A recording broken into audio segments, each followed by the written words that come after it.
কুয়েতে রমজান মাসের শুরুতেই নিত্য প্রয়োজনীয় বিভিন্ন পণ্যে মূল্য ছাড়ের হিড়িক শুরু হয় বড় বড় সুপার শপ সহ চেইন শপগুলোতে। কে কত কম দামে ক্রেতাদের আকৃষ্ট করতে পারে তা নিয়ে রীতিমতো চলে প্রতিযোগিতা। এতে পিছিয়ে নেই সেখানকার বাংলাদেশি ব্যবসায়ীরাও। বাজার মনিটরিংয়ে থাকে সরকারের কঠোর নজরদারিও। কুয়েত থেকে সহকর্মী সাদেক রিপনের তথ্য ও ছবিতে জানাচ্ছেন মাহফুজুর রহমান। কুয়েতে পবিত্র মাহে রমজান উপলক্ষে ক্রেতাদের আকৃষ্ট করতে মাস জুড়ে চলে মূল্য ছাড়ের প্রতিযোগিতা। বিশেষ মূল্য ছাড়ের প্রচার দেখা যায় সোশ্যাল মিডিয়াতেও। নির্দিষ্ট পণ্যের সাথে ফ্রি দেয়া থেকে শুরু করে কিছু কিছু পণ্যে 50% পর্যন্ত ছাড় দিয়ে বিক্রি করে সুপার শপগুলো। এতে বেচা বিক্রি বেশি হয় খুশি ব্যবসায়ীরা।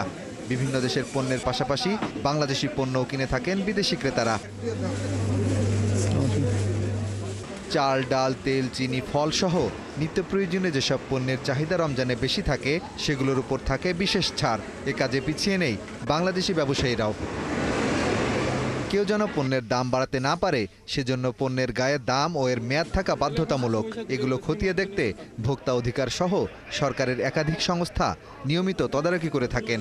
সারা বছর যে দামে বিক্রি করি রমজানে তার থেকে আরো কমে বিক্রি করি। আমাদের এখানে আমরা কোনো রমজান হলে কোনো দামপত্র বাড়াই না। দ্রব্যমূল্যের ঊর্ধ্বগতি হয়নি, বরং রমজান উপলক্ষে আমরা চেষ্টা থাকি যে আরো জনগণের সুযোগ সুবিধা দেওয়ার জন্য, যেমন কোনো জিনিসের দাম যেন না বাড়ে, একটু কমে দেওয়া যায় কিনা।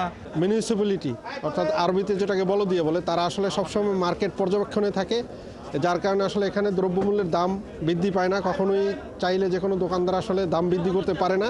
এক্ষেত্রে কোনো অসঙ্গতি ধরা পড়লে মোটা অঙ্কের জরিমানা সহ কোনো ক্ষেত্রে আইন অমান্যকারী প্রতিষ্ঠান বন্ধ করে দেয় সরকার। তাই রমজানের দাম সহনীয় পর্যায়ে রাখতে এগিয়ে আসেন ব্যবসায়ীরা। রোজাদারদের অতিরিক্ত অর্থকষ্ট লাঘবে মানবতার দৃষ্টান্ত স্থাপন করেন তারা। মাহফুজুর রহমান, ৭১।